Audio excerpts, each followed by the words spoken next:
to get written offers in the next 30 days or less, higher paying job offers. I'm going to walk you through how to position yourself as a solution of a hiring manager with your resume. And I'm going to tell you the problems that people are having with their resume, why hiring managers are not calling you. I'm going to tell you why. I'm going to show you and show you a way today how to get hiring managers to call you in seconds after looking at your resume. Seconds, right? I'm going to tell you that if you just do one simple thing. And then I'm going to talk to you about how to apply to 90 to 100 jobs every single day in 30 minutes a day. That's it. You can market yourself through the apply process and apply to 100 jobs a day, right? I'm going to show you exactly how to do that. Hold on for a second.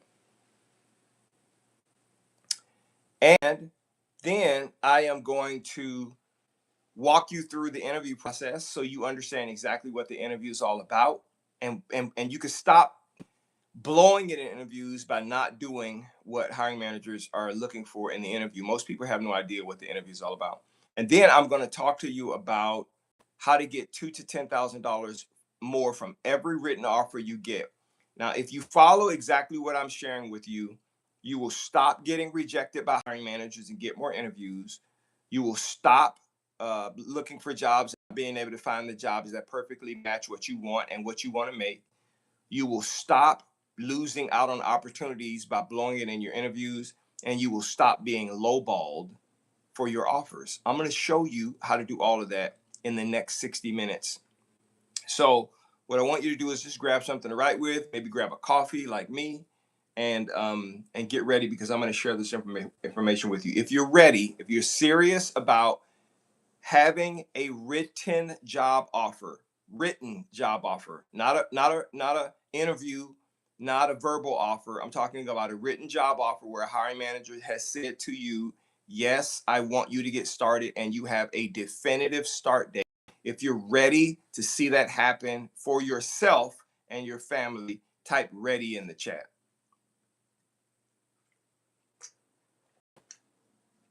You are ready to stop getting rejected by hiring managers. You are ready to stop getting interview the rejection letter from after you've done an interview, say we decided to go with another candidate. You are tired of being lowballed, and you want to start making the money you deserve to make. I'm going to share that information with you. Now, if this is your first time in the live and you don't know anything about me, I'm just going to give you the 5-second flyover and tell you exactly who I am. I have been in talent acquisition and recruiting as a leader, director, C-level executive, VP, and a VP of companies for 36 years. I designed the entire hire process. So that job posting that you looked at to apply for that job, I created it, or someone on my team created it, but the way that I told them to create it. The applicant tracking system that your resume goes into when you apply to that job on that job board, I created the job board posting, and I managed the entire applicant tracking system and set up all of the parameters for when your resume comes in, what's going to happen. I am the person who makes the decisions about who will or who will not interview with the hiring manager. I am the one that creates all of the interview questions that most of the hiring managers will ask you, and I tell them the answers to look for, right? That gives them an indication of X, Y, or Z. And I'm the one that creates that written job offer, that emails it to you, that says, hey, we want to make you an offer. This is the start date. This is the pay. These are the parameters, blah, blah, blah. I'm the one that creates that offer letter. When you get ready to go through onboarding, you do your background check. I'm the one that has the account with the background check. I manage the account for the background check and the drug screen for our background vendor, right? My team and I are the ones that we do the reference checks if we decide that that's what we're going to do. And I'm the one that gives the hiring managers the pay ranges to pay people within, so that we make sure pay equity is correct in the organization. So I know exactly what pay ranges are and what you should be making and what you shouldn't be making and what they should fairly offer you and not. the whole hire life cycle, every company that I work for, I'm the one that designs that life cycle, me, right? So you're having to come through me and my team. So what I'm sharing with you is a back channel background information that will help you to stop getting rejected in the for interviews, stop getting rejected when you interview, and stop getting paid less than what you're worth. Okay, that's what I'm here to help you do. And so that's a big problem that a lot of people have. We're going to start off by talking about your resume. Why is it when you are perfectly qualified for a job, why is it hiring managers keep rejecting your resume and you keep getting rejection letters that say you're not qualified, or we decided to go with another candidate, or thanks for applying, but you don't qualify for this position, even though you know you could do the job? Like, why does that keep happening? I'm going to tell you why it keeps happening. And I'm going to tell you, if you don't change it, it's not going to stop happening. It's going to continue to happen. Because I'm going to tell you what happens when your resume comes over to a hiring manager in the applicant tracking system, or to one of my recruiters or myself in the applicant tracking system. What we see that makes us say, nope, I don't want to talk to this person, right? It happens every day. You could be perfectly qualified for a job, and still get the hiring manager to tell you, I don't want to talk to you. I think talking to you is a waste of my time. That's exactly what they're saying when they say no to your resume, and you don't know why, because no one ever calls you and tells you why we sent you a rejection letter. I'm going to tell you why. I'm going to tell you exactly why. I'm not going to sugarcoat anything. And not only am I going to tell you why, I'm going to tell you how you can fix it today, right? I'm going to explain it to you.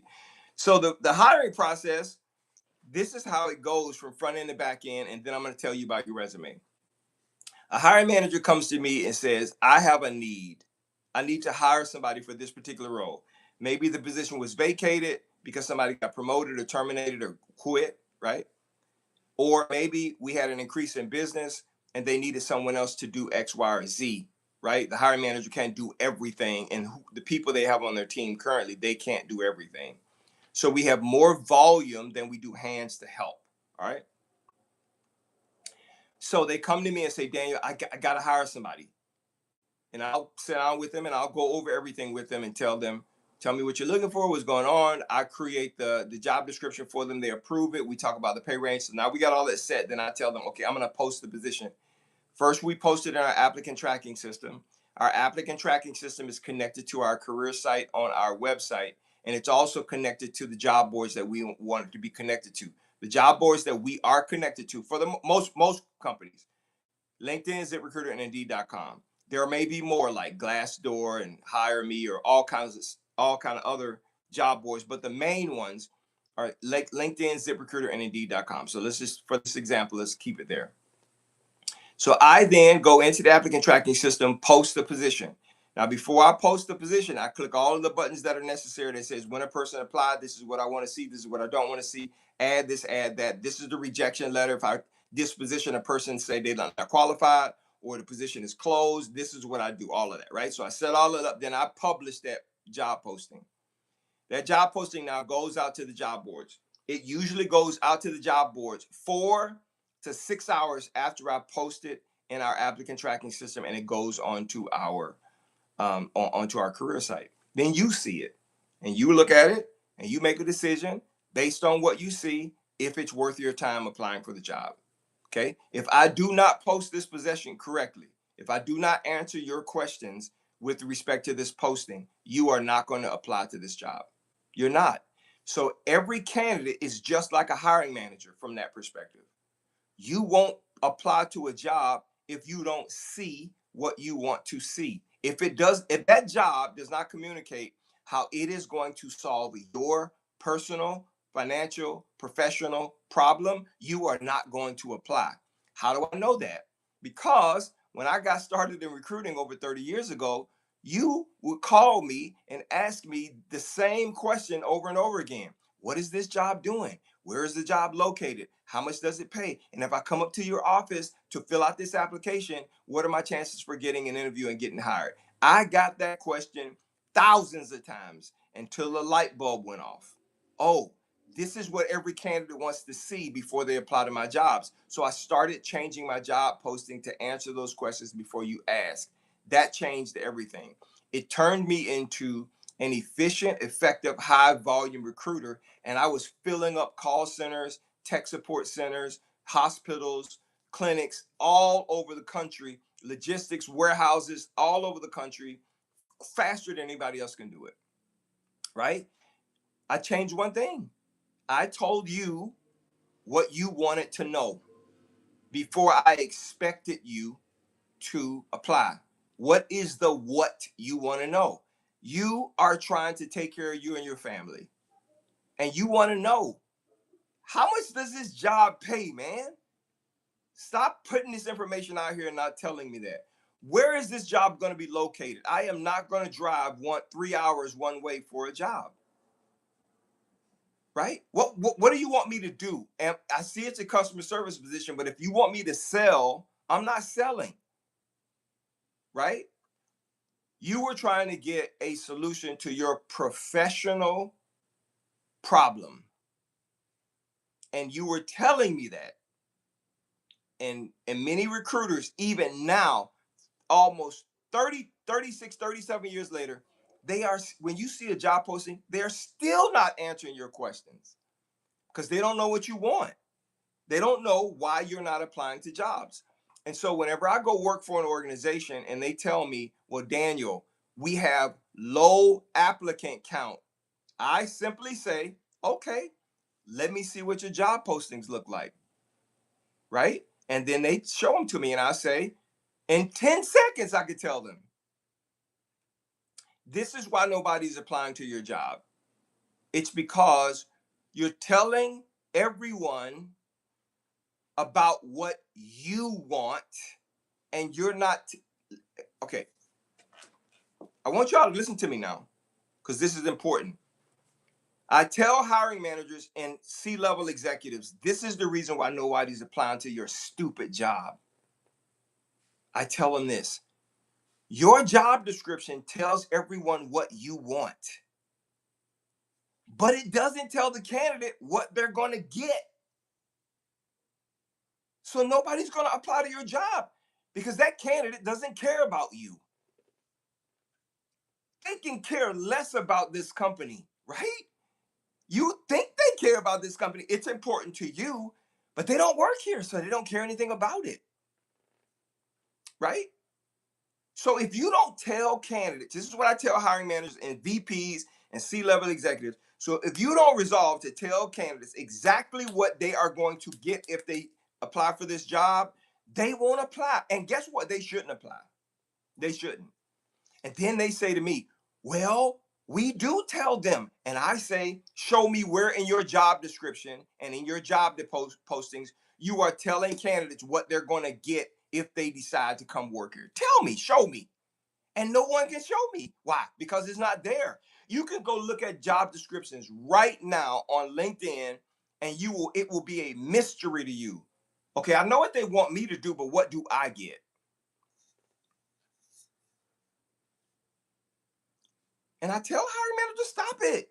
Nobody's gonna, they don't care about you. They're not gonna apply to your jobs. They don't owe you anything. A candidate doesn't owe you anything. So I, 30 years ago, started changing that. I said, wait a minute. If I want a candidate to come work for this company, I have to tell that person what they're going to get if they do that.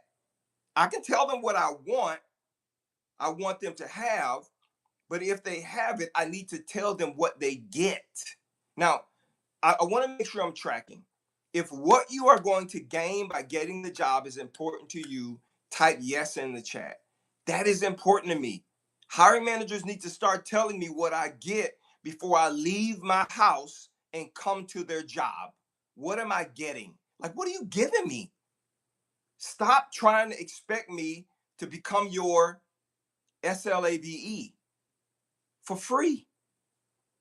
Stop trying to get me to do this job and bend over backwards and sacrifice my time and time with my family, and you don't tell me what I'm going to get.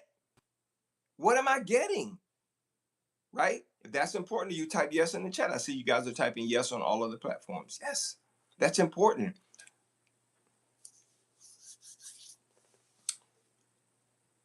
About 4 weeks ago, I got a call, and I'm going to relate this to what I'm talking about. About 4 weeks ago, I got a call from someone who says, Daniel, this is the HR guy who I worked with before. Daniel, I know you know I'm working with this other company, this new company, and I wanted to talk to you about potentially joining us. And then he said this, without telling me anything about the job. I need to know what is it going to take to get you. That's what he said to me. His name is Terry. And even if Terry is listening, it's good that Terry knows this. His name is Terry. I said, Terry, before I tell you what it's going to take to get me, you need to tell me what you want me to do. Like, what am I going to be doing? So he says, we need to hire 140 salespeople for this particular job. I'm not going to talk about the job. And I said, okay, what are the expectations for those sales reps? He says, Daniel, first of all, I know you could do it. I sat across the hall from you. My office was right across from yours. I heard you every day. I saw you manage the team. I saw you do the work. I know you could do this. It's easy. And I told the ownership that, you could do it. I said, okay, Terry, I got it. What do you need me to do?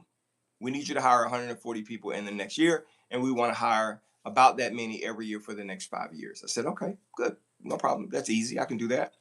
The job where he and I worked, I hired 2,800 people a year. So he knew I could do this job. And I said, okay, what kind of money do you want these salespeople to be able to generate? Because I don't want to just bring anybody to you. He told me, 3.5 million. He didn't tell me I to get it out of him. And it ended up being about $3.5 million per year per salesperson. I said, okay, great. So they're outside salespeople. They're partnering with these types of companies. Okay, great. 3.5 million. I ran the numbers.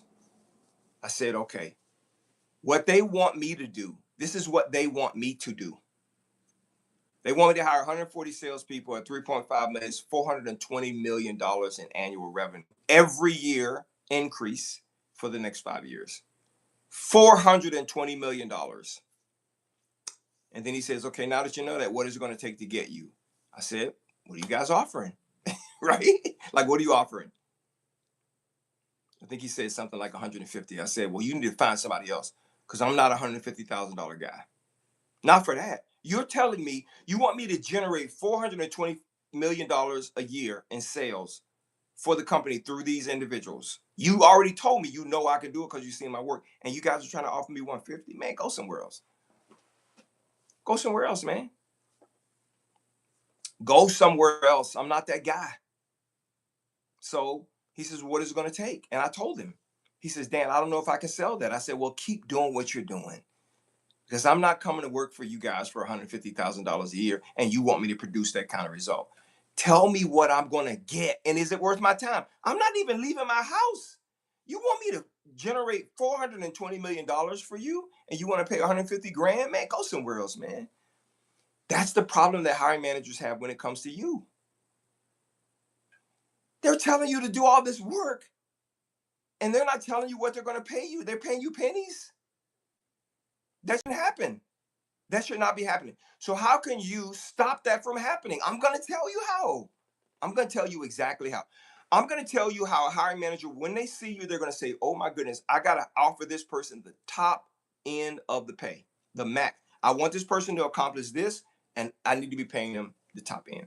So if you're ready to start understanding what that looks like, type, I'm ready in the chat. I won't start until I get 20 people that types, I'm ready in the chat. I'm ready. I'm ready. It's Daniel, show me so I can understand how to take care of me and my family. I'm ready.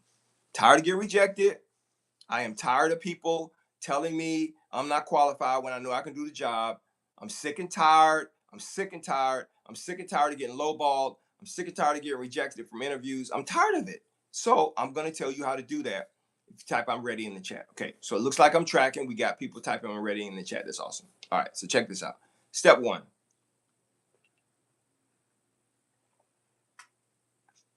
If you want to stop getting rejected, If you want to stop getting rejected and start getting interviews, you have to fix your resume. The entry point into all jobs is your resume. Okay. Now, I want to change your thinking about your resume because you are probably thinking about it wrong. Okay.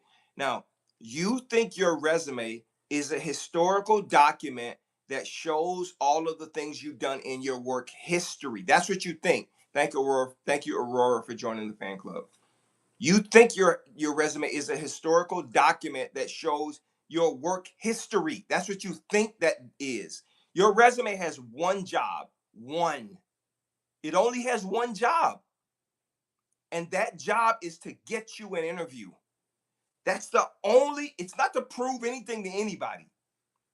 Your resume has one stinking job: get you interviews. And if you are not getting interviews, that means your resume is not doing its job. And if your resume is not doing its job, that means it is not telling hiring managers what they want to know, that compels them to call you. I'm going to tell you how to change that. Most people's resume is written like a biography. This is what my history looks like. It shouldn't look like that. Your resume is a marketing document.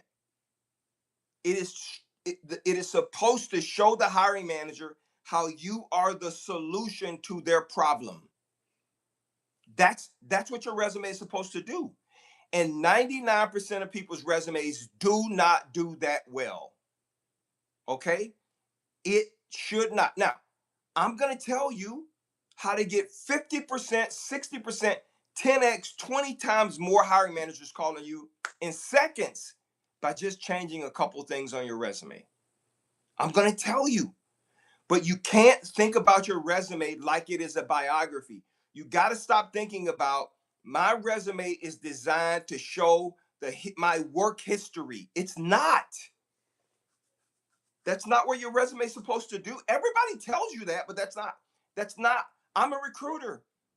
I've looked at 750,000 or more resumes in my career. I can tell you what a good resume is and what a sucky resume is. I can tell you the resumes that stink. The resumes that stink only show a person's work history. That's it. No one reads resumes. We don't read resumes. I keep telling people that. So what is the purpose? Your resume should immediately tell hiring managers the impact that you are going to make if they hire you. It's a marketing document. I'm going to make a controversial statement here, but I want you to hang with me so you understand. You, me, all of us, in the eyes of a hiring manager, we are a product that provides a service that meets a need in their life. That's what we are, okay? So I want you to think about that. We are a product that provides a service that meets a need in their life. That's what we do. You may not like it. Plumbers provide a service. They have a skill set that fixes your sink. Mechanics provide a service. They have a skill set to fix your engine. Okay? A roofer provides a service that has a skill set to fix your roof. You have a skill set that provides a service to take care of finance or payroll or customer service or cybersecurity or patient care or information technology or engineering, whatever. It's if you don't think about it from that perspective, you're going to lose. I provide a service with respect to recruiting. At the director level, C level, senior manager level, I provide that service. And a company will pay me for that service. We call it a job.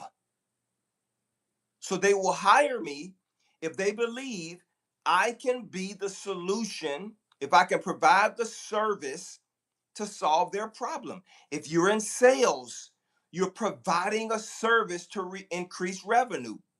So most people's resumes do not show the impact they make if they're being hired.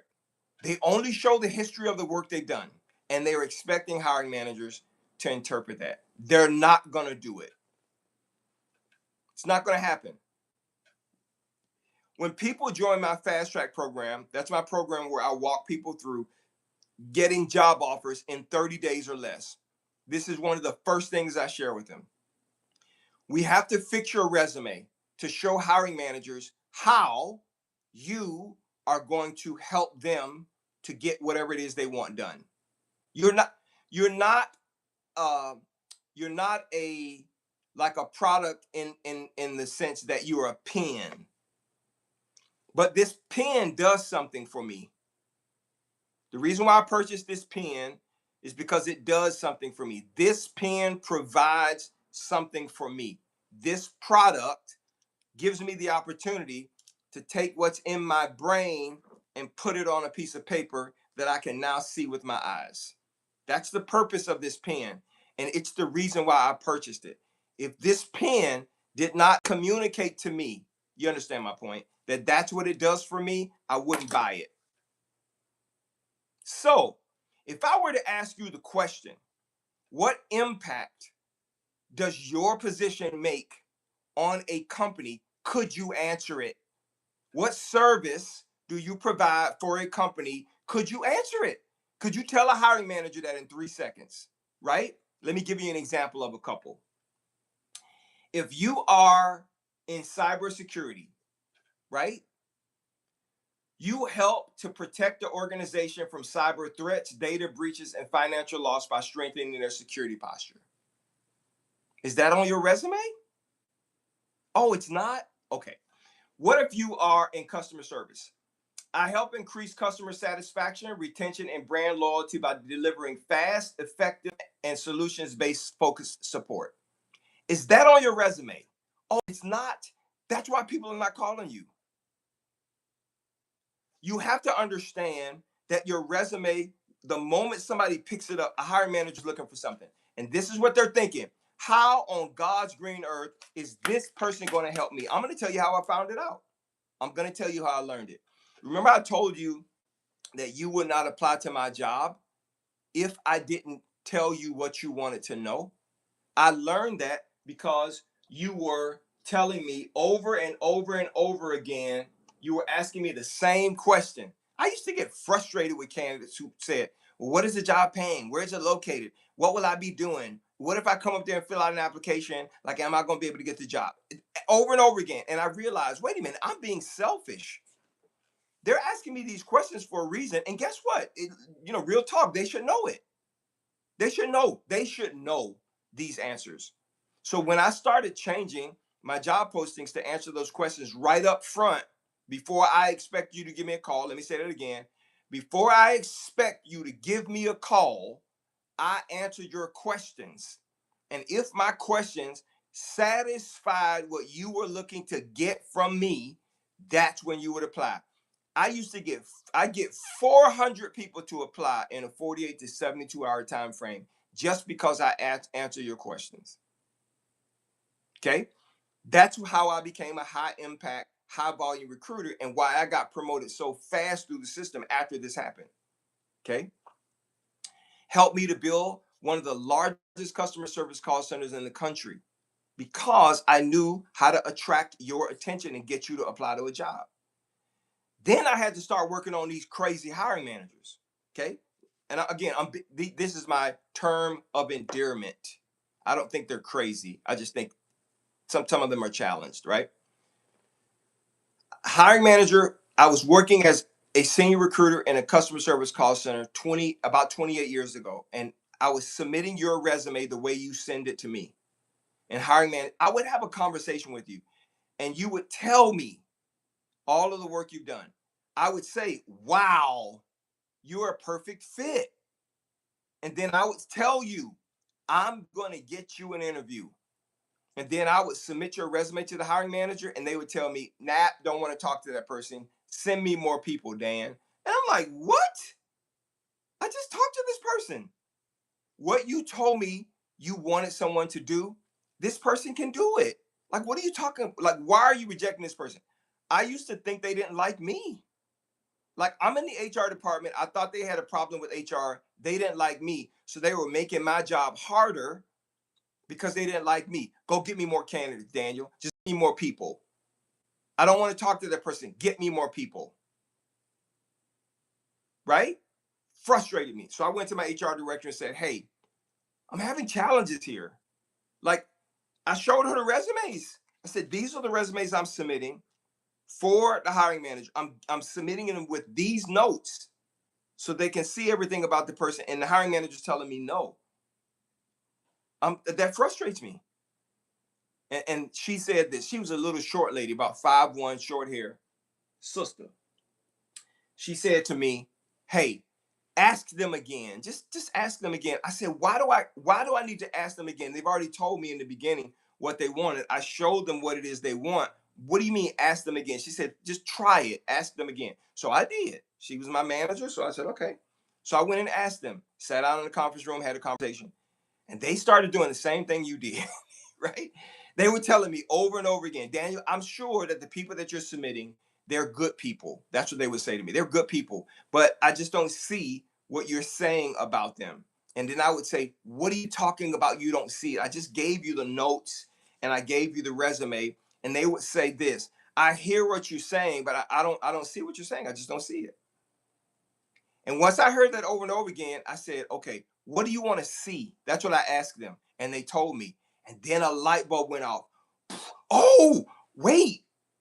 Oh, okay. Now, I told them, so if you see this, then there's somebody you want to interview. Absolutely. So guess what I did? And I didn't tell them I was doing it. In fact, I don't tell hiring managers I do this today. I went back to my desk and every person that I was considering submitting for the job that I had interviewed, but I didn't submit to the hiring manager, I changed your resume. I reworked your whole resume and changed it to show the hiring manager what they wanted to see. That's what I did. Okay. I changed it. And that changed everything. I went from hiring managers accepting 2 out of every 10 people to 8 out of 10 people getting interviews because I changed what I showed the hiring manager. See, you weren't showing it to me, even though as a recruiter, I can look through your resume really quickly and I can see exactly what you've done and how you do it and all that good stuff. The hiring managers, they weren't looking at it from that perspective. So I started showing them exactly what that. So Daniel, what do they want to see? They were asking me this question. Well, Daniel, I hear what you're saying, but I don't see what this person does. Okay, so they're a customer service rep. I don't see how long they've been doing it. I need someone who is experienced. They've been doing it for 15 years. Okay. And like, how many calls do they take on a daily basis? Because we need someone. How good are they at doing it? So those are the 3 things they told me. What does this person do? How long have they done it? And how good are they at doing it? Those were the 3 things that they wanted to know right up front. That communicated to them how you were going to be the solution to their problem. And I'm adding one more thing, and it's called an impact statement, right? The impact statement from a customer service would be, I help turn customers' issues into positive experiences, or I help increase customer satisfaction, retention, and brand loyalty, or I help you reduce escalations and improve response times while maintaining a high quality customer service, right? An impact statement. So I started telling hiring managers how you were going to help make their life easier, essentially. And just like I started getting more candidates to apply to jobs, I got more hiring managers to accept you to interview when I changed your resume. Everything changed. Everything. Like if it's a salesperson, I showed them how the salesperson was going to generate, in the case of this example I just talked about, how they were going to generate 3.5 to $5 million a year. Well, that's what they want. That's exactly what they want. And they're willing to pay, in the case of this job that I turned down, $300,000 a year for that salesperson. Okay, so what's my point? My point is your resume does not show the hiring manager what they want to see, just like my job postings didn't show you what you wanted to see. It wasn't until I started showing you what you wanted to see with the job posting that you started to apply. And if you don't change what hiring managers want to see, they will still not call you. So I'm going to show you what I'm talking about live. I'm going to review a couple of resumes, right? The next 20 to 25 people or 30 people who email me their resume, I'm going to pick some to go do a resume review. I'm going to show you exactly what I'm talking about. Why am I doing that? I'm not trying to be disrespectful. I want to show you exactly what I'm seeing and what hiring managers see so you could change it. And if you change it today, by tomorrow, you will stop getting rejected by 90%. If you change it today and you start applying to jobs tomorrow, you will get 90% more yeses. If that's what you want, send me your resume. I'll be more than happy to review it. Okay? Right now, I could take 90 more people who send me their resume. If you send me a copy of your resume to daniel@dscds.com, I'm going to type it in the chat over here. daniel@dscds.com. I'll be more than happy to review your resume for free.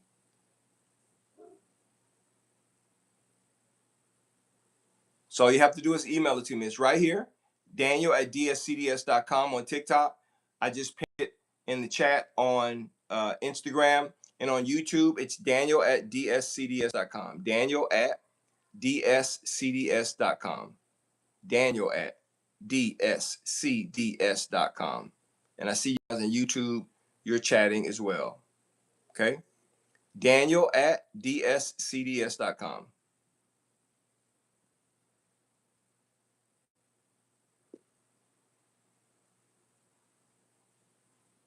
All right? So I want to help you succeed in your career.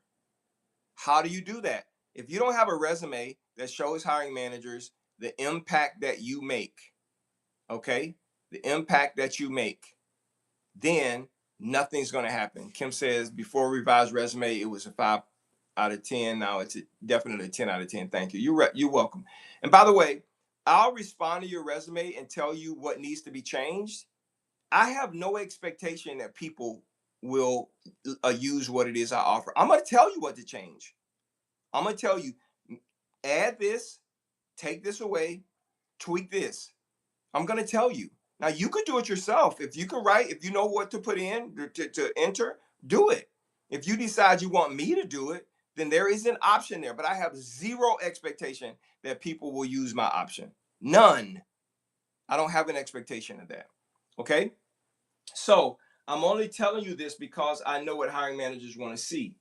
So if you want me to email your resume, so Mika, Danielle, Dennis, Rhonda, Denzel, Anthony, Marquez, Robert, I see that you guys have sent your resume to me.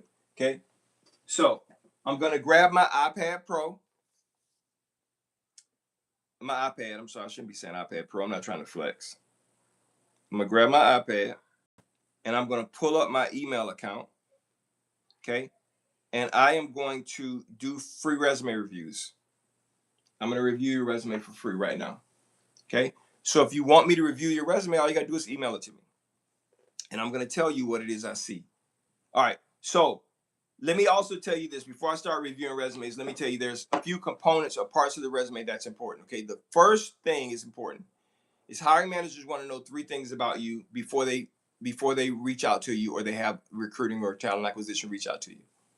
By the way, this is something else I hate too. And I changed this.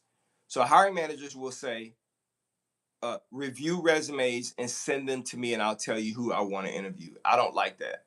If there's an organization that is doing that and a recruiter is submitting your resume the way it is, they have very low candidate count. Because if a recruiter is not changing your resume, it's going to be challenging. Okay? So I like it when a hiring manager says, I trust you and your team, Daniel, to bring forward good candidates. So you pre-screen them and give me the notes. In fact, that's what I tell hiring managers I'm going to do. Like, no, I'm not sending you the resume because I don't want to send you 20 resumes and you send me 20 no's, and you're not going to tell me why this candidate is a no. You're not pre-screening the candidates. You're just scanning and you're looking at the resume, and then you're telling me no. You're just making my job harder. No, you're not going to do that. So go kick rocks. Right? That's how I feel about it. I'm being serious. And plus, I know hiring managers, I mean, they're not going to pick you. If they don't see what they want to see, they're just not going to pick you. Okay? So, if you want me to review your resume for free, send me an email. I'll be more than happy to review your resume right now. Let me see here. Okay. All right. So, okay. All right. So, I'm going to get started. Anthony B. Okay. I'm going to take a look at your resume real quick. Anthony B. All right. Now, what I'm going to do is I will not show your contact information at all.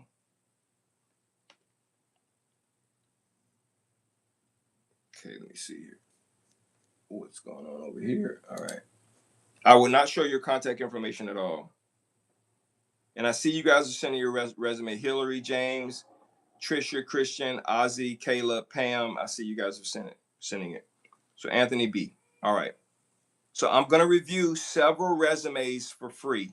Okay, and I'm gonna do it a little differently today because I want to make sure that you guys are seeing what it is I'm seeing. Okay. So Anthony, I'm going to. It's hard for me to move your contact information out of the way. All right, but I'll just cover it up with a piece of paper. Okay, so this is Anthony's resume. Okay, I want to cover it up with a piece of paper. I'm not sure how well you can see it, but this is Anthony's resume. Let's see if I can. It's hard to see it on that screen. All right. So Anthony, let me do your review real quick. Okay, so first things, Anthony, you have a cover letter with your resume, and I hope you're not sending it with a cover letter. Do not send your cover letter until after you actually get a hiring manager interview. Then you can send that cover letter to the hiring manager. Okay. You don't want to send it to the human resources team. By the way, this is what we say in HR. We don't make hiring decisions. Hiring managers make hiring decisions. All we do is support their decision. So I'm not the person that says yes or no, but what I'm supposed to do is position you as a solution to meet the hiring manager's need. And once they say yes, then. So you don't want to submit your cover letter to Dear Human Resources team. Okay. All right. Because even with what you do, the HR team doesn't make the decision. So let me tell you right off the bat, Anthony, I don't know what you do. I have no idea what you do, and I don't know the impact you would make if I were to call you. So, right off the bat, 10 seconds in, you will get a rejection letter because I don't know how you can help the hiring manager that I'm trying to support. And the hiring manager certainly won't know how you can help them if you don't show them how you're going to support them. Okay?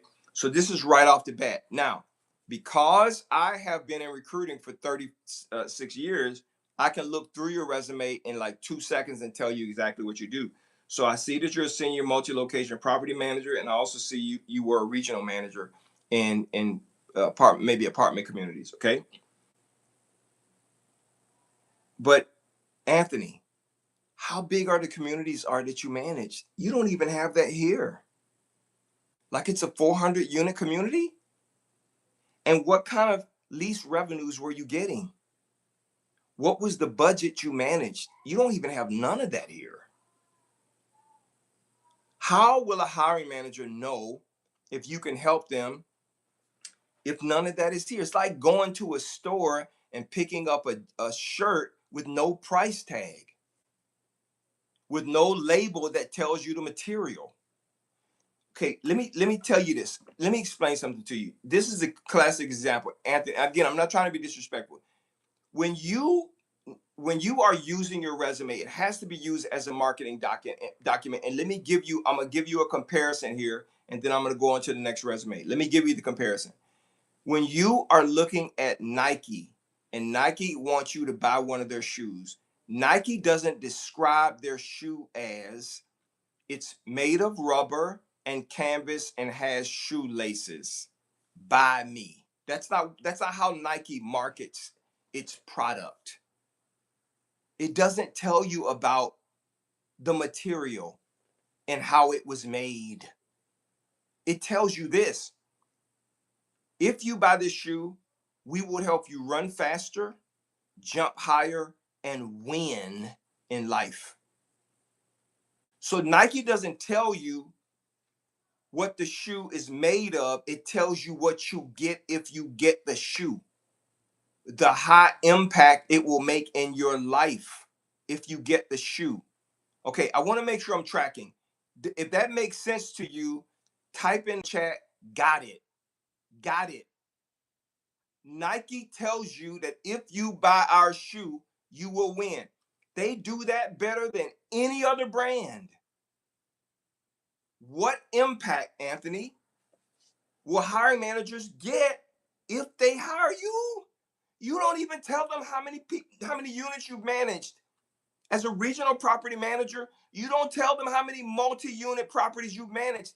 It's not even here. No one's going to call you, Anthony. They're not. Your resume makes them feel like if they call you, it's a waste of time, because now I have to ask you those questions. And if it doesn't rise to the level of my expectation, I just wasted 20 minutes in an interview. Okay? Please change this. I'm going to send you a full review after this live so you can see how to change it. Okay? Cuz this is not good at all. Not being disrespectful, I want to be helpful. Okay. So I'm going to do another one. Dennis S.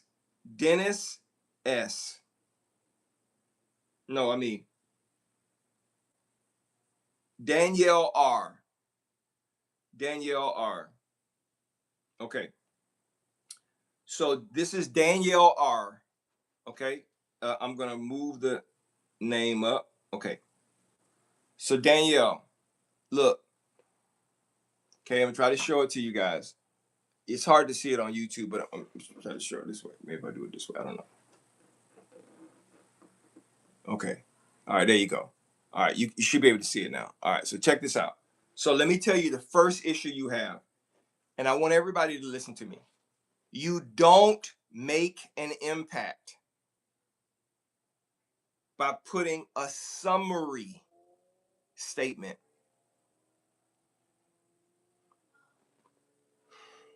Let me see if I can relate it to Nike. So you don't put a summary statement. So a summary statement for Nike would be, the reason why we want you to buy Nike is because we've been around for 100 years. We've supported a bunch of different athletes. We've done a bunch of research and development. We have done this and we have done that. And this is how we like to do things. And this is how, okay, how does that relate to how it's going to help me? I don't care if you've been around 100 years. Nike, what is this shoe going to do for me? So your summary statement, again, I don't know what you do. I can't tell. So your summary statement, if I look at it, it says senior project and program management professional with 8 years experience leading complex driven initiatives across healthcare systems, public education, government agencies, and accessibility service. Proven expertise in full project life cycle management, cross-functional leadership, stakeholder engagement, regulatory compliance. Nobody cares about any of that. I do not know from that statement that you just made how you can help me. So you need to change that. If you are a senior project and program manager, what impact will hiring you help me make? It could be like, I'm a senior program or project manager and I help you eliminate this. I'm a senior program and project manager and I help you to grow this. I'm a senior program and project manager and I help you to improve this, increase this, get this, do this, be this. Does that make sense to you? No one's going to call you because hiring managers don't see the impact you make in their lives personally. Now you're asking us to tell you the impact we will make in your life if we hire you by talking about pay, position, the whole 9 yards. You should know what you're getting. Well, then, by golly, tell the hiring manager what they get if they hire you, not what you've done, not what you have the ability to do. Right? Nike says, I am going to help you run faster. I'm going to help you do this. I'm going to help you jump higher. I'm going to help you do this. I'm going to help you win. I'm going to help you do this. If you buy this shoe, this is what you get. You will be a winner who can run faster and jump higher, blah, blah, blah. No one is, listen, I don't care. Search the internet. Try to see if anybody else is telling you this. They're not telling you that. Why? They don't submit as many. I'm not saying I'm the only one. They may know this, but they're not communicating it. I have to represent you to the hiring manager. I have to submit your resume to the hiring manager to get them to get you an interview. So I have to get this right. If I don't get it right, then I have let you down and I have let the hiring manager down and the company down, right? So I'm telling you what they want to see. You can do it yourself. You don't have to, I don't have to do it for you. You could do it yourself. I'm telling you, if you don't have a high impact statement, if you don't tell hiring managers what you do, how good you are doing, and how long you've done it, nobody's going to call you. You. By the way, you could do the job, but they don't care about that because they can't see it. Okay. So what you do, right? And I'm not talking about your job title. Like, what does a senior project program manager do? The work, the solution you provide. Even though I'm a C-level executive when I work in staffing agencies, or a VP, or a director when I work for corporations for recruiting, for I'm sorry, in HR departments, I'm a recruiter. I'm a recruiter. I'm not an HR manager. I'm a recruiter. I manage the whole half of HR that's called talent acquisition. I'm a recruiter. So when you hire me, you are going to get recruiting. Even if I have to hire a team, manage a team like I did of 23 recruiters across the country, I'm a recruiter. That's what you get when you get me. You don't get HR compliance. You don't get payroll processing. You don't get employee relations. You get hires. That's what you get when you hire me. I'm the guy that hires people for you. That's the impact I make, right? And I know I'm intense about this and I'm passionate about this, but I see this happening all the time. And I really want you to get hiring managers to stop telling you no. This is how you do it. Okay? Let me do another one. If you want me to review your resume, email it to me. I'll review it for free. I'll tell you what I see. Okay. All right.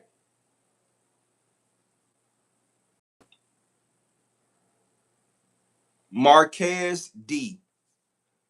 Marquez D.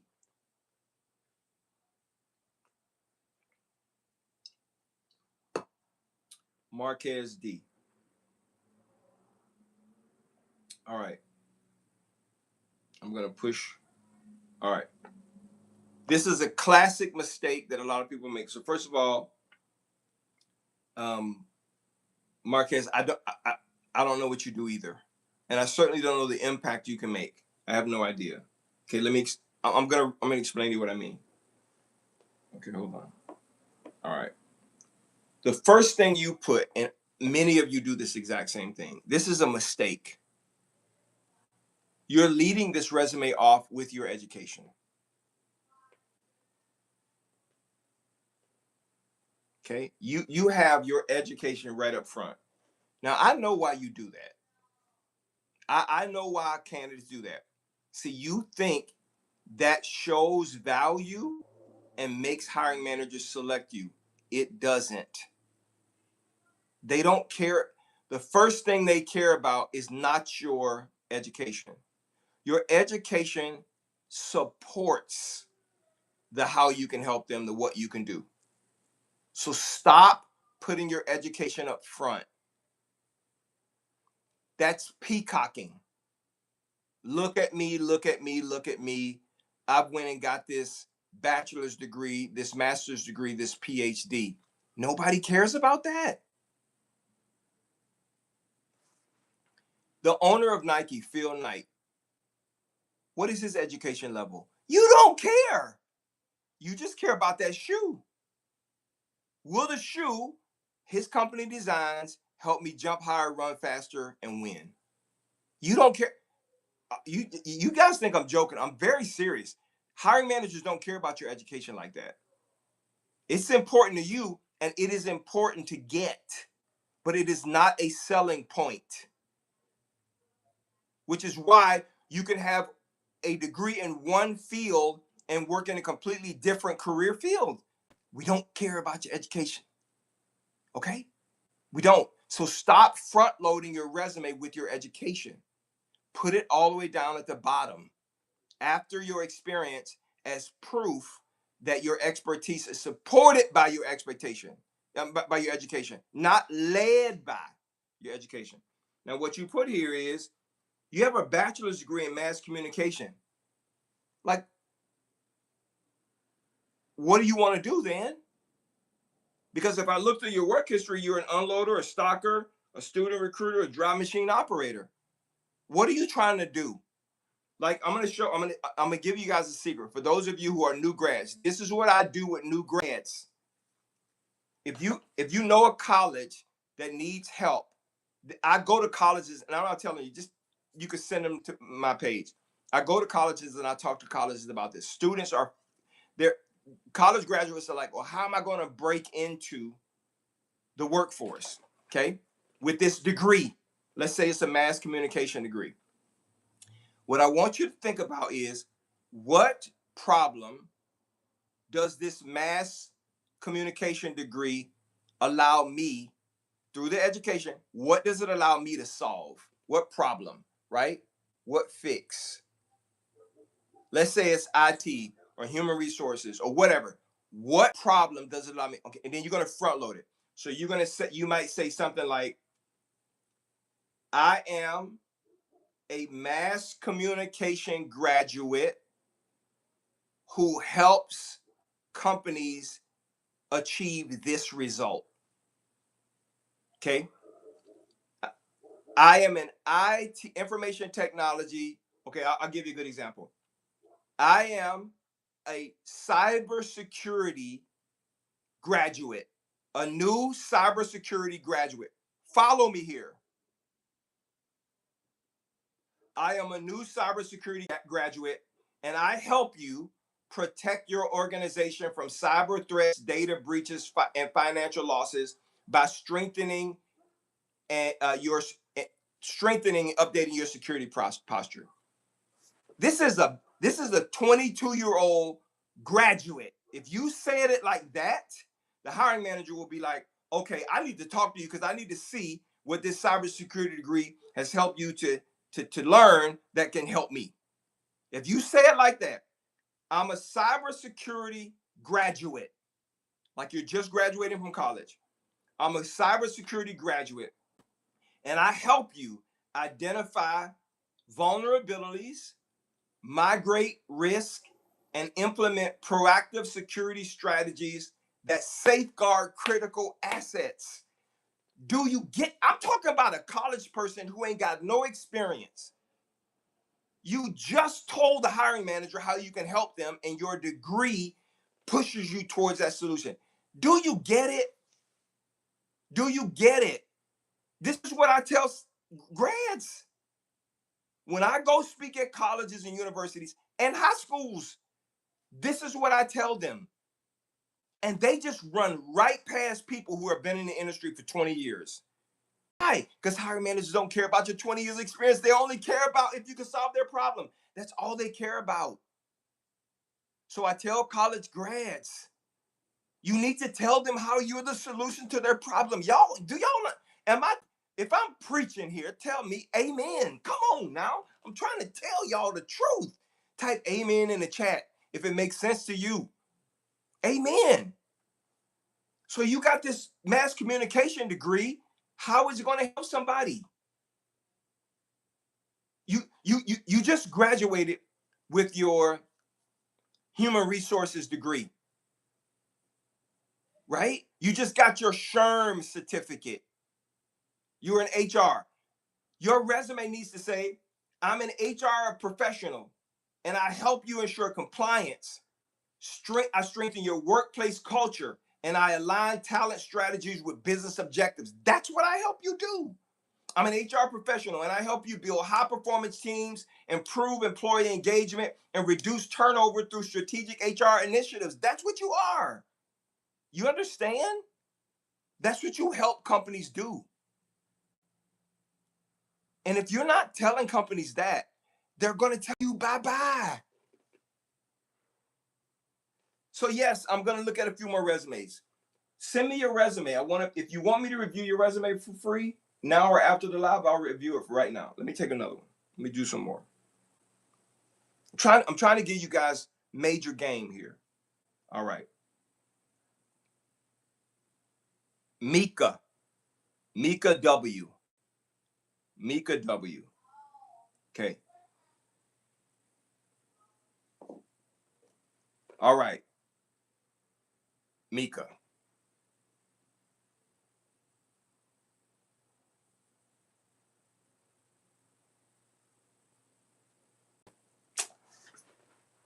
I finally found somebody whose resume shows high impact. However, the thing that will get your resume tossed out is the way you make hiring managers have to read it. Okay, so let me just show real quick. Okay, this is actually pretty good, Mika. Okay, so let me show you Mika's resume. I've moved her name. Yeah, I'm gonna show you Mika's resume. Let me try to get it here. Okay, I'm gonna try to show it this way just so you can see it. Let me see. All right, so yeah. See, I'm trying to show it this way over here. Okay, all right. Check this out. So Mika, I'm gonna give you a bit of advice. So listen to me. I see that you're an HR pro. Okay, now I don't know if it's employee relations. I don't know what it is. And I see you have a quasi impact statement, but I need you to change it. It needs to be the very first thing that people see. I'm a senior talent acquisition and recruiting leader. Me.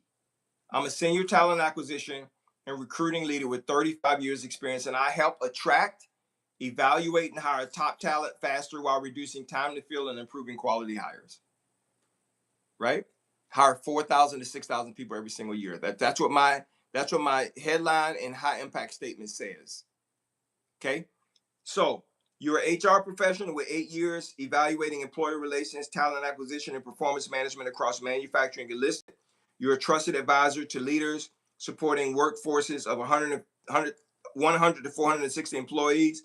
You delivered manager training, streamlined HR documentation, accelerated hiring for 150 roles, blah, blah, blah. So this is probably 75% of the way there. Okay, listen to me, guys. Put your listening ears on.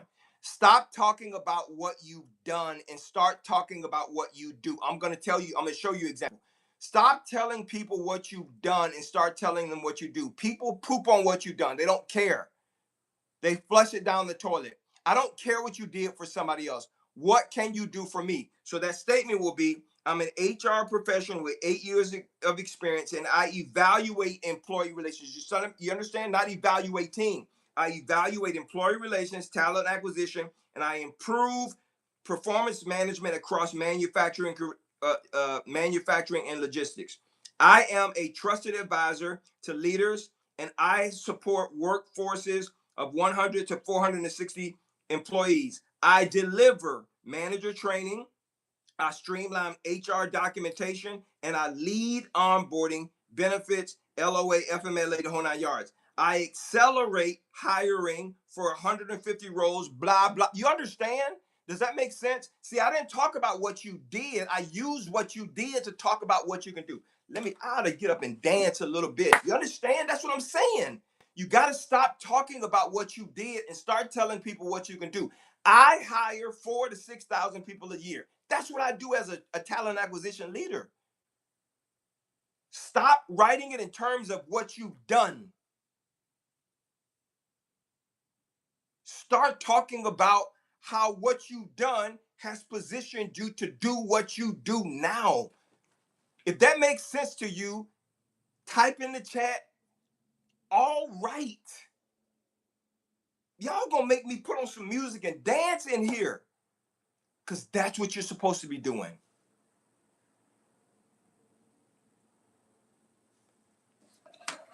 Mika, Aurora, I'm sorry. That'll change your whole resume. If you just start saying, not this is what I've done. Yeah, you did that. This is what I will do for you.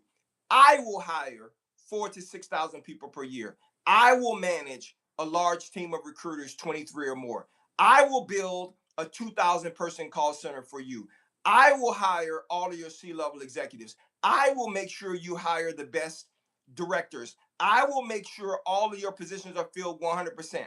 I will do this for you. I will do this for you. I will do this for you. I will do this for you. I will do this for you. That's what you want to be telling hiring managers. And you guys are not doing it.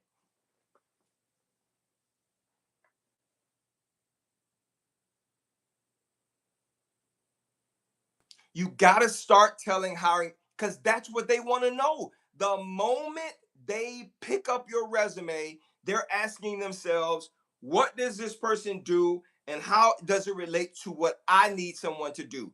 You want to hire me? I'll hire those 140 salespeople generating 3.5 million, $420 million in revenue for you a year. Yes. Now, what do I want you to do for me? 500,000 a year. That's what you're going to have to pay me.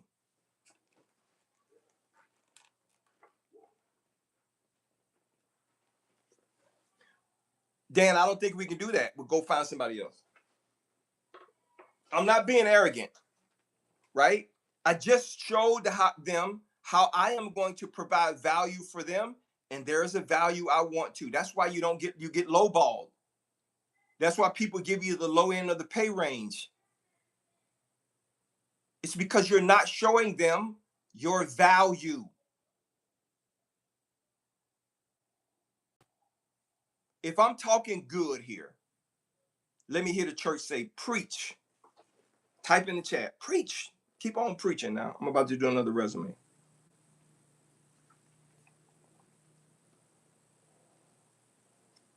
Preach. Yeah, preach. I hear the congregation talking. Preach. Okay, I'm just kidding now. All right, preach. All right, look. I'm trying to help you. I'm trying to be a blessing to you. Okay? I'm trying to be a blessing. I'm tired of you getting lowballed too, Reggie. It's time to end that. You should be able to confidently walk into a company and say, hey, wait, stop. You need someone to make this impact. I am going to make this impact, and this is what it's going to cost you, sir, ma'am. This is what it's going to cost. Okay, watch this. Let me give you an example. Pay attention. Okay, first of all, I'm about to change your life. Right now, we're at 17,200 likes. I did not say this before. You guys have done a great job. I want you to tap the screen until we get to 25,000. I'm about to give you an analogy. I'm about to make a comparison that is going to stop you from being lowballed for the rest of your life. It's going to change your thinking from what you're currently thinking right now to thinking properly. So tap the screen. I want to see the hearts keep going. I wanted to get to 25,000. If I need to be quiet until we get to 25,000, and the only reason why we do that is because the algorithm then starts saying, okay, there's a lot of people who are liking what's being said. Let me send more people over there so they can. So don't hoard this information. Okay? Don't hoard it. Let's share it with everyone else. Okay, so keep tapping the screen. We're at 19,003, 19,400. I want to get to 25,000. It'll actually, with the number of people in the room, it'll take us less than 20 seconds. If everybody tap the screen, thank you for the rose, China. If everybody tap the screen, we'll get to 25,000 in 15 seconds, 14 seconds, 13. Just keep tapping the screen. Now I'm about to share something with you. Okay, keep going.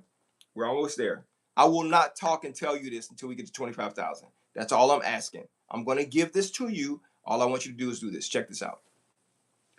We're almost there at 22,000.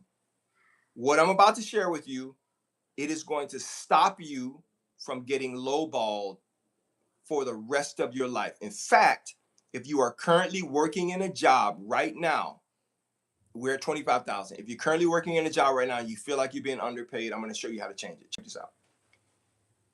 If you drive a car, SUV, whatever, and the transmission breaks, and you take it to a mechanic, right? A mechanic you trust, and the mechanic says to you, we've done our evaluation, your transmission is shot.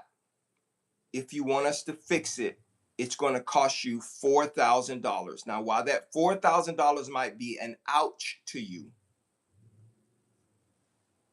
if you need that car, type yes in the chat. Will you figure out a way to pay the $4,000? Type yes in the chat.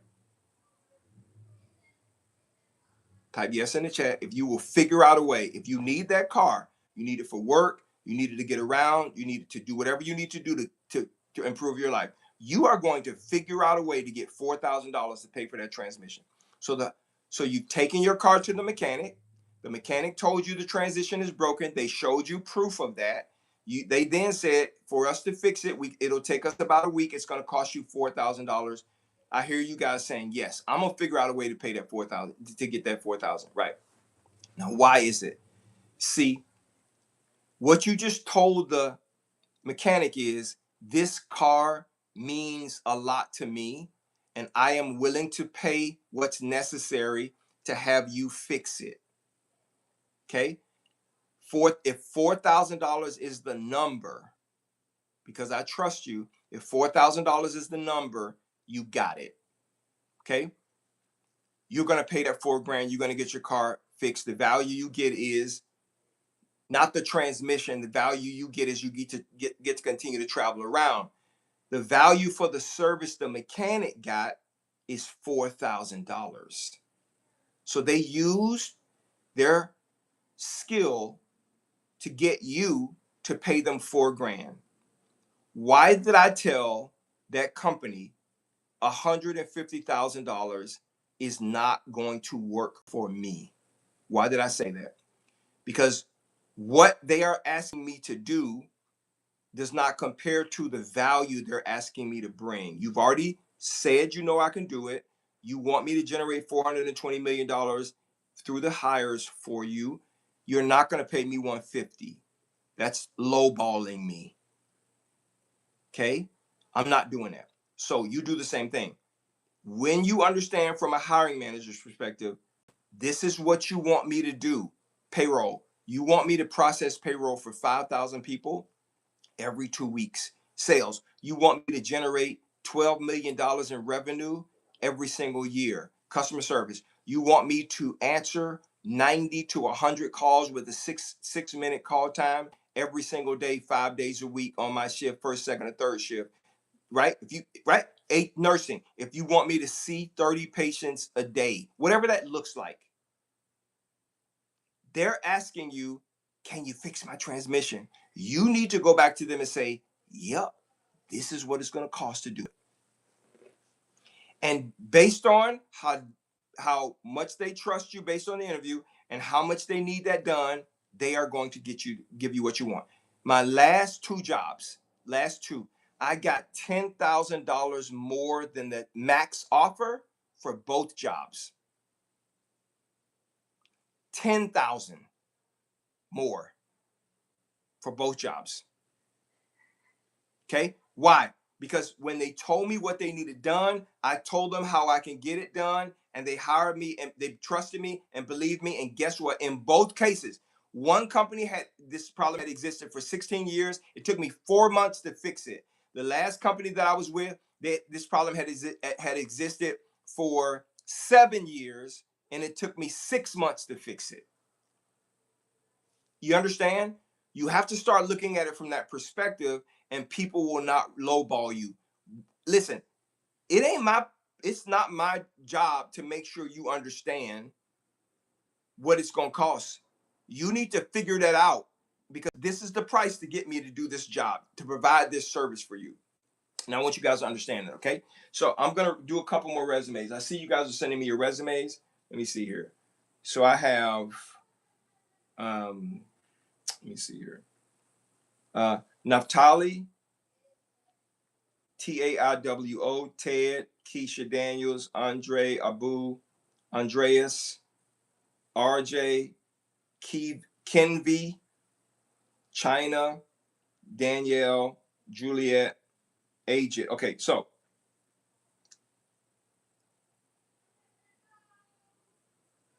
let me see. Did I do this one already? Andre. Let me make sure I didn't do this already. Okay, Andre. I'm gonna do Andre G. Andre G. Okay. Now, I see a bunch of you. Y'all want to know about this fast track program. The fast track program is a program where I am your personal recruiting assistant for 30 days. And I walk you through the entire process. So we take care of your resume. I do help you with your LinkedIn profile, get that set up, and I show you how to apply to. And I'm about to tell you guys in just a second. I show you how to apply to 90 to 100 jobs every single day with just 30 minutes of your time. And I show you how to get 4 interviews in week 2, 2 final interviews in week 3, 4 more interviews in week 3, and 2 to 4 job offers in week 4. High paying job offers. I prep you before every interview. We do a group coaching session every Monday, and I never let you accept an offer before I tell you the email to send back. My number one goal for everyone in the fast track program is for them to get a offer that they agree to in writing in 30 days or less. If you're interested in my fast track program or just want to know information, you don't have to jump on it. It's up to you. If you want to know information, more information, you just have to DM me on either one of these platforms, Fast Track, or you can email me, Fast Track, and I'll send it to you. Okay. All right. Check this out. Andre. Okay. So, Andre, now listen to me, guys, please. This is Andre. Andre, this is you. I'm going to show you. Okay. Trying to show the resume. Okay. You can see it here. All right. You can see it here. Okay. So, Andre, you are trying to do something I see, but I'm telling you, you've done it wrong. So first, you started with a professional summary, then your education, and then you went into this areas of expertise. I'm going to tell you, this is all wrong. Okay. No one's going to read through this information. Okay. And if they scan through it, let me give you guys a little tip. When we scan through information, we're not looking for keywords. We're looking for key numbers, data, metrics. That's what we're looking for. Okay, we're not looking for words, keywords. That's why when people say, "Oh, AI system is scanning for keywords," no, we look for numbers when we look at a resume. The only number I see up here is 17. So I'm trying to figure out what that relates to. Okay, it says you have 17 years experience. Doing what though? Watch this. Your professional summary. Please, everybody, throw your professional summaries out of the trash in the trash can. It needs to be a summary of accomplishments, 10 bullets highlighting the top 10 things you've done in your career. Skillfully operated as a supply chain manager and accountant. Okay, wait a minute. Andre, you got to pick one, man. Nobody wants to hire an accountant who is an experienced supply chain manager. And nobody wants to hire a supply chain manager who is a skilled accountant. You got to pick one. You can't. I see this mistake happen all the time. You can't pick 2 career lanes and put it in one summary and think you you can't do that. I can't say I'm a recruiter who is a salesperson, or a recruiter who is an accountant, or a recruiter who does taxes. Which one are you? Because hiring managers are looking for you to solve their specific problem. This frustrates me like you wouldn't believe. In a kind, loving way. In a loving way. I care about your success, right? So when I'm talking to hiring, when I'm talking to clients, when I'm talking to people who are reaching out for my help, I mean, this is one of the things I fix. So Andre, right off the bat, a hiring manager is going to be like, wait a minute, is he a supply chain person or is he an accountant? Man, I'm done with this. And then they're just going to push you to the side. Now it goes on to read, you're skillfully operated supply chain manager and accountant for 17 years, budgeting, forecasting, allocations, cost control, procedure based on stock control, inventory, leveraging, and reporting. Furthermore, based on operational needs, procurement was based on space availabilities, expenditures, and man, this is.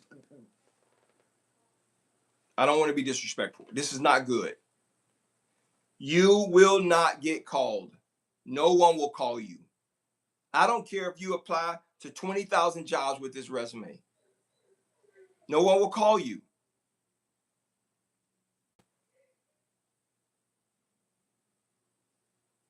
It's not going to happen. You got to change this. And then under your area of expertise, listen to me, everybody. I should shout this and make your ears ring. You don't put under your area of expertise that you know how to use all of the Microsoft applications. Oh, newsflash.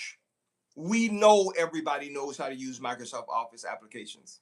We already know that. Leave it off your resume. We know you know how to do Word, Excel, PowerPoint, Outlook. Everybody does it. Leave it off your resume. It's not an area of expertise. You put accounts receivables and payables. Yes. Inventory, accounting, and bookkeeping. Yes. Information systems, strategic, operational, and technical, Oracle, IMS, Caliber. Yes, those things are fine, but get that Microsoft Office out of there. We already know you can do it. That's why I tell people who are administrative assistants, don't be putting down you type 95 words a minute. We already know you can type 90 words a minute. Everybody types 90 words a minute, right? You got to stop that. If that makes sense to you, if what I'm telling you right now, I'm gonna do a couple more resumes. If that makes sense to you, type in the chat. Got it. I need to make sure I'm tracking here. I got it. I got it. I got it. If you need help and you want me to review your resume, I'll send you a full review and I'll tell you this is what you need to change. This is what you need to fix. Add this. Nobody's going to call you if you don't do that. Okay? All right, let me do another resume real quick. All right?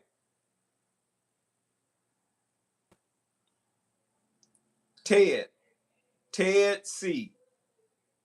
Ted C. Ted, I used to be I see you put down that you're a medical, your resume says medical assistant. I'm going to move your contact information up.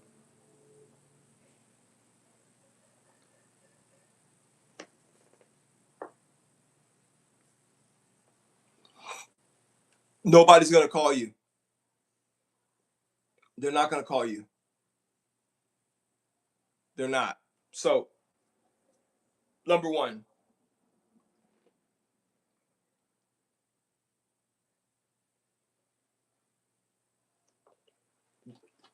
you put this objective up top. I'm a medical support assistant, office automation. That's what you put. And then if I look at your work history, you say operations manager in K-Town with Kaiserslautern. And you say transportation manager at Fort Sill. Looks like you were military. I have no idea what you do. Now, you think it's the responsibility of the hiring manager to figure it out based on what you shared, but they're not going to do that. They will not look through your resume and figure it out. Your resume should not be a puzzle. It should not be something that is providing clues that show a hiring manager X, Y, or Z. You shouldn't do that. No one will call you with this resume. You need help or you're going to keep getting rejected. Okay? You this is not good.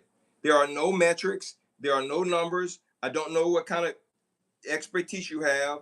I don't know the kind of results you've gotten. I don't know. And you got references on your resume. Take it off. We know that if we call you references anyway, they're going to say something good about you. We already know that. Every reference that everybody has ever given me in the last 20 years has said something good about them. Take it off your resume. We don't want that. And then you put at the bottom, I certify that the information within the resume is true and accurate. We don't care about that. We don't even, nobody's even going to get that far down your resume.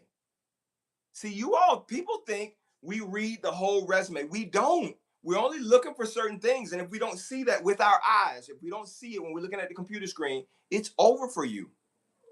We're not going to take a look at that. You understand? All right. So if you want me to review your resume, you can keep sending them. Let me do another one. Okay. Tawanda G.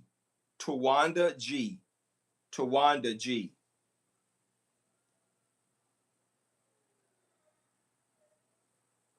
Okay. So I see what you're trying to do, but I'm gonna just I wish I can keep this top portion. Okay, so I'm gonna show it to you and then I'm gonna read this top portion. Okay, so Tawanda. Okay, so this is Tawanda's resume. All right, check it out. See that? Everybody see that? You see? See? Okay. See how it read? Okay, now the formatting on the resume is pretty good, but again, up top you have this professional summary, which is a paragraph. We are not going to read that. Stop forcing us to try to read your professional summary. Throw your professional summary in the trash. Your resume is not a biography, it's a marketing document. You don't need to explain all of the features and benefits of your career in your summary. Nobody's going to read that. We only want to read what is necessary for us to pick you to come in for an interview so we can ask you about it. But don't, this is too much. So you did the same thing up top. Now it's okay, but it's not going to work. You put senior customer success manager, enterprise SaaS, retention and expansion leader. What are you? That would be like me saying, I'm a mechanic who is a retail operations leader that does plumbing repair on billion-dollar houses.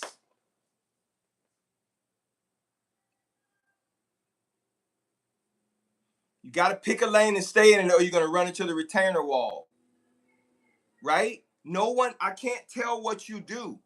Remember, when a hiring manager reads your resume, they're trying to figure out if you do what they need to do. If I look through, okay, we don't do this anymore, but I'm just going to give you an example, okay?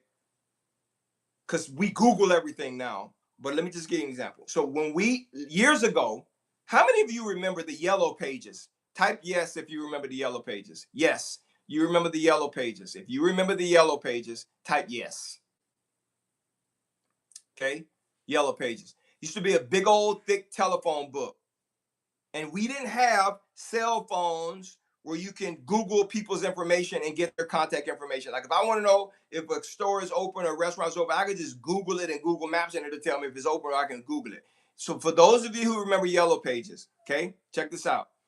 In the yellow pages, everyone was in the yellow pages based on category. Okay, you don't look for mechanics in the plumber aisle. You don't in the plumber page. You don't look for plumbers in the roofer area. You don't look for roofers in the yard man area. You right. You can't do everything. So you have to figure out the one thing that you are willing to do. Again, that's why I tell people, I'm not an HR director.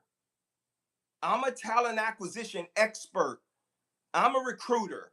I manage talent acquisition and I solve big hiring problems. That's what I do. And that's what I'm going to do for you. No, I'm not going to do your retention program. No, I'm not going to do employee relations. No, I'm not going to do benefits administration. No, that's not what I do. I'm not an expert at that. I am not an all-in-one HR pro. I am a single lane talent acquisition recruiter. So if I were to ask you, Tawanda, and this is one of the first things I would ask you if you're a client of mine is, we need to tell the hiring manager the one thing that you want to do. I don't care if you can do all of them. Which one are you willing to be paid to do? Because that's what a hiring manager wants to know. What one thing are you going to do for me? And to what level are you able to solve my problem?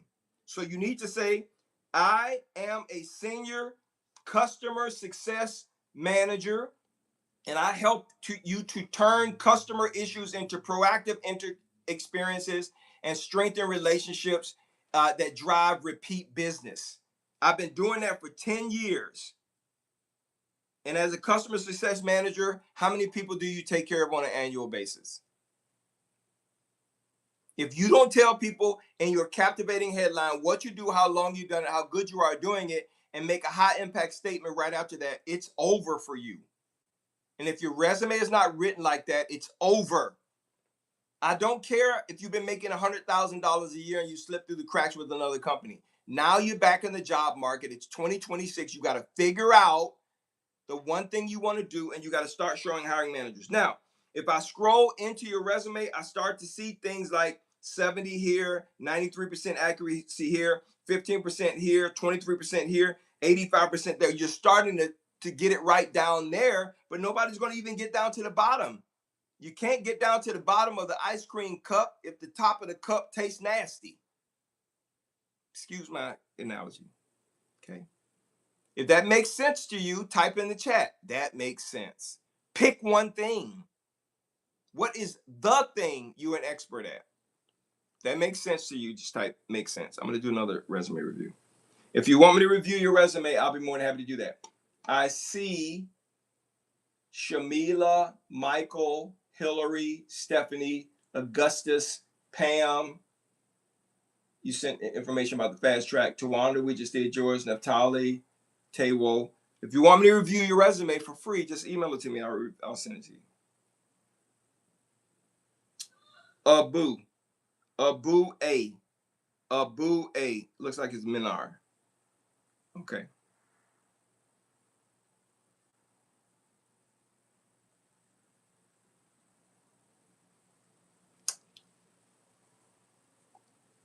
All right.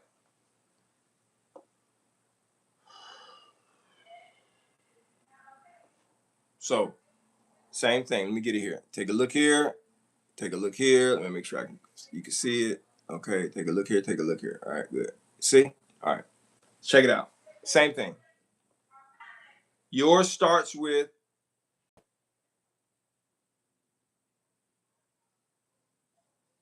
I'm trying to figure out where you live. Are you in Canada? No, Ethiopia. Okay. That's where that was. Okay. All right. So general labor, warehouse associate, machine operator. They're kind of the same, but a warehouse worker, picking, packing, shipping, receiving, and a machine operator is completely different. If you're a machine operator, what type of machine do you operate? Right? So this is important. This is what your professional summary says. This is another, and I could tell, which is okay. Okay. Anyway, this is what your professional summary says. I'm a hands-on, dependable worker with over 5 years of experience in fast-paced production and manufacturing environments.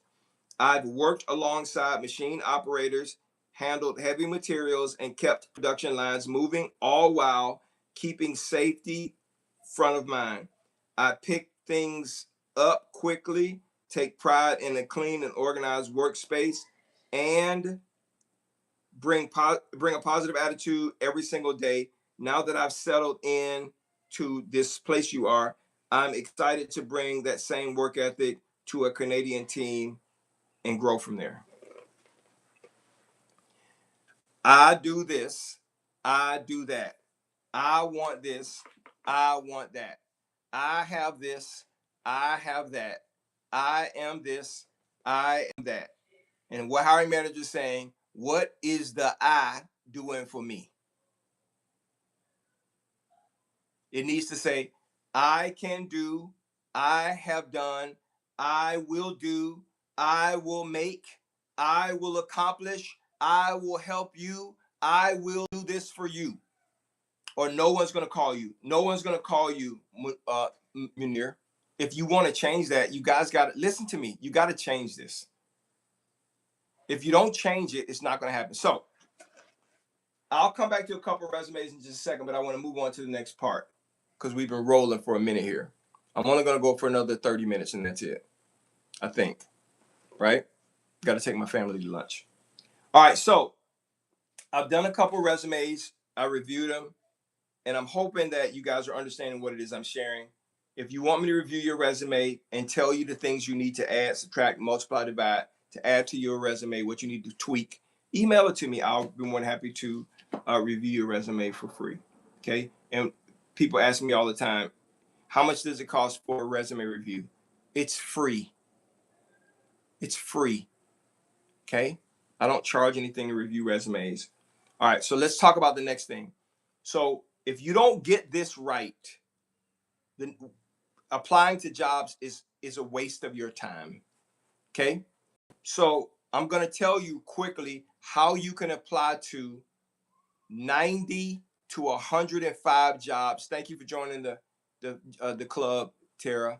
I'm going to show you how to quickly apply to 90 to 105 jobs a day, and I'm going to do this for you live. Okay, I'm going to show you how many jobs are open in your career field right now on LinkedIn only. Okay, so if you want me to show you how many jobs are open in terms of the number in your career field, I want you to type in the chat what your single word function is. So in my case, it will be recruiting or recruiter. Like, what is your single word function? If you want me to do a quick LinkedIn search to show you how many jobs that are available, okay? So I'm going to start here. Graphics design. So let me tell you what I would tell you to type in. So I would tell you to put in graphic, and that's it. It's the single word function. You can't stop trying to put in graphic design or multiple words. It just really lessens the impact. So what I have for graphic design or graphic is 8,608 jobs that are open. Okay. This next one says fund accountant, but I'm only going to put in the word accountant. Okay. And really, you can put in accountant or accounting. Accountant is the job type. Accounting is the job function. You want to put in accounting, not accountant. 85,133 jobs on LinkedIn.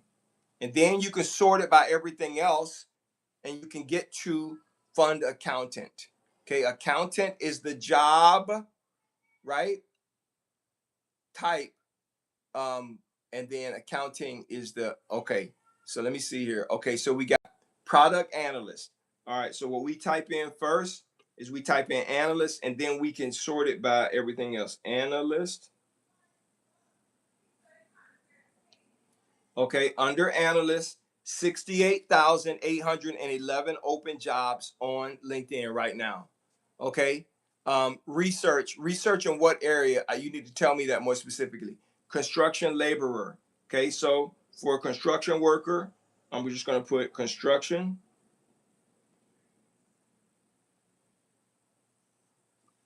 Okay, there's 442,853 jobs open on LinkedIn right now that are construction. So people come to me and tell me all the time, there are no open jobs. There are no open jobs. Yes, there are. Network security. Okay, the first thing I do is I put in, if you put in security, it comes up with a lot of different things, but I put in network. Okay, under network security, network only 16,369 jobs. And then we can sort it to whittle it down to network security. Business analyst, we've already done analyst. Project manager. What I like to do with project manager is I just like to put in the word project. When I'm teaching people on the Fast Track program how to search for a job, 80,149 jobs. Okay. We already did construction. Chief of staff. Now, Diaz, I see that you're a chief of staff, but what do you do at like chief of staff for what kind of company? Right? Because we can sort it by chief of staff, C-level executive. But when you're searching for a job, you can't put in like your job title. If you put in your job title, it brings back hardly anything. So I need to know what type of business you're a chief of staff of. So truck mechanic, I just put in the word mechanic. This is what I teach everybody on my Fast Track program. And this is why they are able to have such fast results. Mechanic, 21,283 jobs. Okay. Performance psychology. Okay. So I will put in psychology or psychologist, psychology.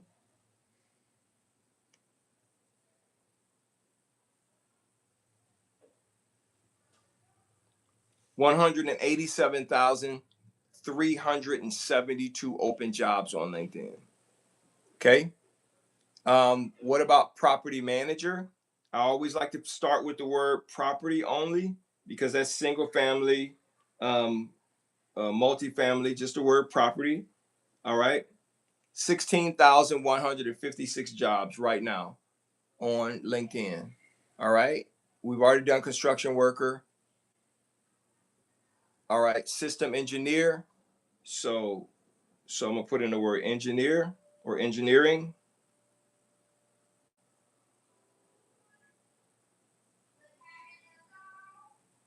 366,006 jobs. Okay. I know you're a critical care nurse, but I'm just going to put in the word nurse or nursing.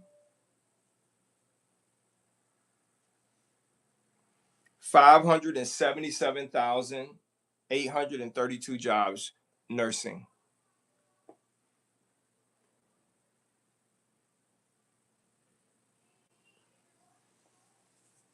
Most people don't think their job's open, but there are tens of thousands of jobs open. Once I do this for people on the Fast Track program, I then sort it by, do you want remote, hybrid, or local, or all? What level are you? Entry level, mid level, senior level? Excuse me. Director level, C level, executive, right? And then we sort by the desired salary you want, and then we sort it by jobs that have been posted in the last 30 days or less. And then the next thing we sorted by is jobs that are easy apply. Now, I want you to be honest with me because I'm about to share something with you that's going to change your life. How many of you, honestly, be honest, how many of you don't trust the job boards and you go over to the company's website and do the full application? If that's your preferred way to do it, type yes in the chat. You do the full application because you don't trust the job boards enough, right? Type yes in the chat if that's you. Just be honest, right? Be honest. I'm about to tell you something that's going to change your life.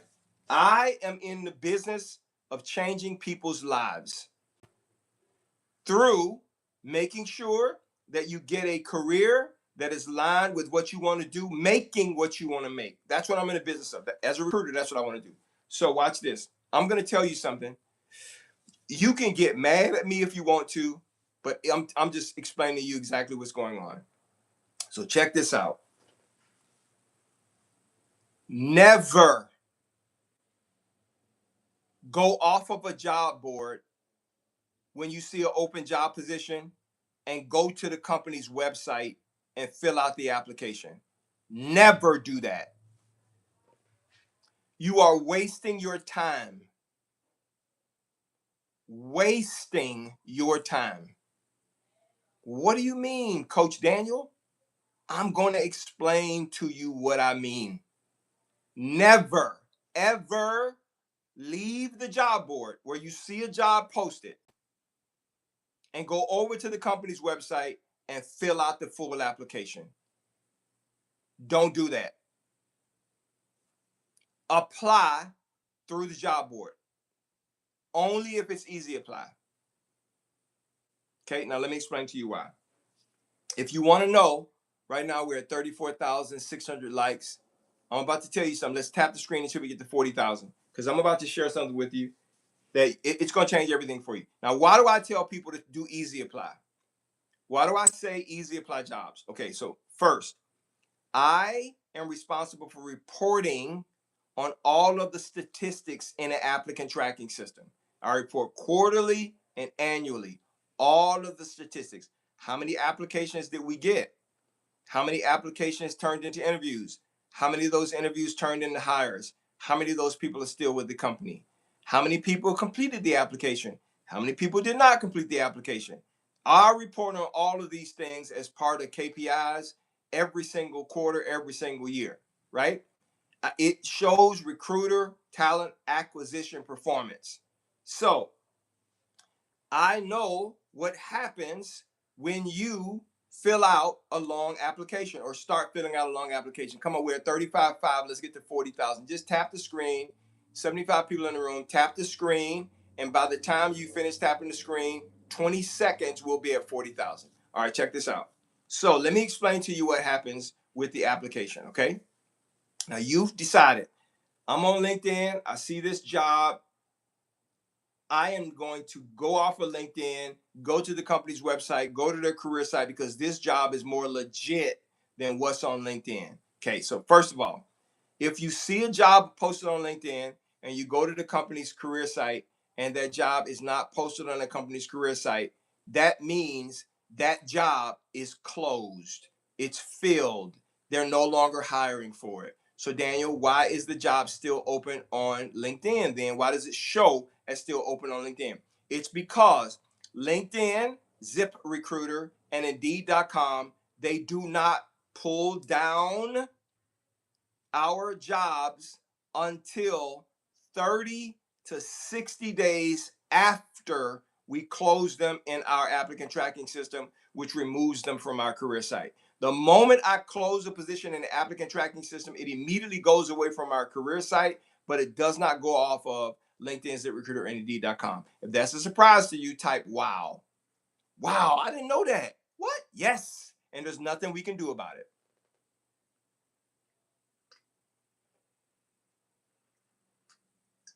If that's a surprise, wow, bro, I didn't know that. Yes. So you are looking at jobs. Sometimes you're looking at jobs that are closed and filled, and you apply to that job and you're getting all excited because it's the perfect job. And within 5 minutes or 5 hours, you get a rejection letter that says, we decided to go with someone else. No one looked at your resume. In fact, your resume is not even in the applicant tracking system. That was an automated response sent back to you because when your resume got to the applicant tracking system, the position was closed, so it automatically sends you that resume, sends you that message back. If it's set up that way, which I do, or you will get no response if they didn't set up an automated message. And you won't know why. Nobody tells you. You're like, there's no way they looked at my resume that fast. Nobody looked at your resume. This is what I tell people on the Fast Track program and what I help them to stop doing. I help them avoid these things so they don't have to worry about it. All right. Now, why do I say do easy apply only? Let me explain. Please listen to me. No one on the planet is telling you this. This is going to change everything. Okay, this is what happens when you go to the company's website. You go to the company's website and you click on apply. The system automatically makes you start filling out the full application. The average full application for a company takes 35 minutes. 35. So you start filling out the application, you're continuing to fill out the application. You fill out more of the application, next page, application, and you start thinking to yourself, man, I'm spending all this time filling out this application. What if nobody calls me? If you've ever had that feeling, type in the chat, yep. Filling out the application. Man, I'm filling this information out. Why are they asking me for this? I got to click this box, click that box, click this box, and then at the end it says, upload your resume. If you get to the 35-minute mark, upload your resume. Oh my God, I'm about to tell you guys what's happening. Listen, let me tell you what happens. Oh my God. So don't get mad at me, please. Promise me you won't get mad at me. This is what happens. When you fill out the full application and all of that information comes over in the applicant tracking system, and you just spent 35 minutes filling out the application, the only thing we do when we click on your application is we look at your resume. We don't read through the application information. We're just looking at your resume. And if we don't think based on your resume that you're a fit for us, we send you a rejection letter. You just spent 35 minutes filling out the application, and now you got a rejection letter. Never fill out the long application, ever. Why? Why do I say easy apply? Let me explain. When you click easy apply, okay, When you click quick apply, when you click one click apply, depending on the job board you're on, this is what happens. Please, I'm praying that you listen to me. This is what happens. LinkedIn will send to the applicant tracking system your name, phone number, email address, and city of state that is in your in your profile on LinkedIn, ZipRecruiter, or Indeed.com, and then it uploads your resume. And guess what happens when it comes over? We only look at your resume. One application takes 21 seconds or less, and one application takes 35 minutes. Which one would you prefer to do if the only thing we're doing is looking at your resume? That's why I tell people never do the long application, because the only thing we want is your resume so we can see if you are a fit for us. That's it. So stop filling out the long application and wasting your time, and no one calls you back. If that is a surprise to you, type wow in the chat. All we're trying to do is get your resume. That's it.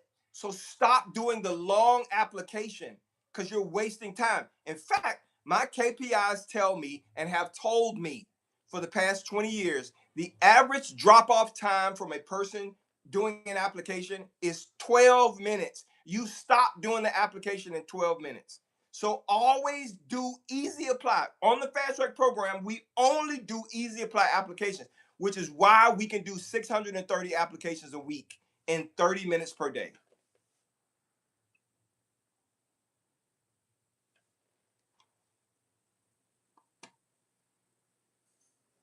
Okay, I'm gonna stop here for a second. If you want to know about the Fast Track program, take 10 seconds right now. Email me your resume and the word Fast Track, or DM me Fast Track right now. Because if you want a job, if you want to have a job, not be looking for a job. If you want to have a job, have one, an offer in the next 30 days. The only way that's going to happen is if you go through the Fast Track program and follow everything that I tell you to follow. I've never done this on a live, but there's so many people who are struggling and they don't know what to do. Every person, and I only take 30 people per month on my Fast Track program. That's it. Because I do group coaching, one-on-one. When I leave this call, in fact, I got to hop off right now. I have a coaching session right now with a client for the Fast Track program, interview prep. And then I have another one at 5 o'clock that I'm going to interview prep. I only do this on the weekend for people who are on the Fast Track program, by the way.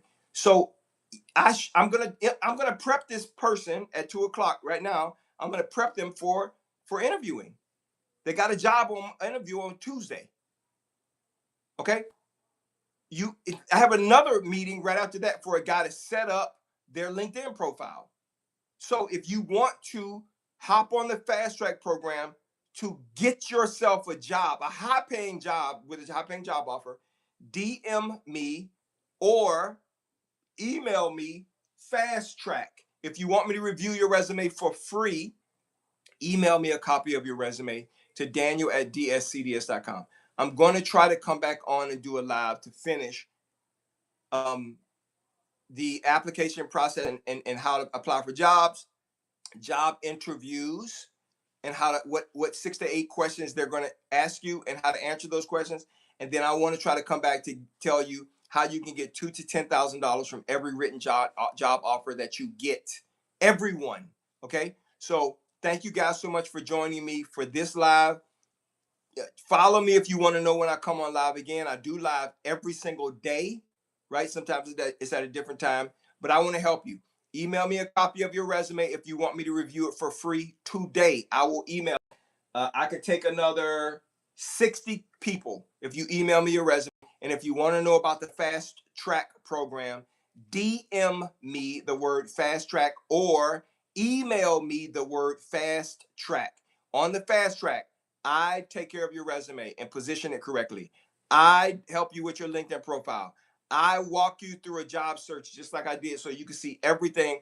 I help you with your high impact statement. I help to make sure your resume shows the hiring manager how you are the solution. I do all of that for you. Me, not someone on my team. I'm going to be doing it as your personal recruiting coach. I'm going to show you exactly what to do. And my promise to you is if you do everything I tell you to do, everything, you will be in a job in less than 30 days. I'll talk to you guys soon. Thank you so much.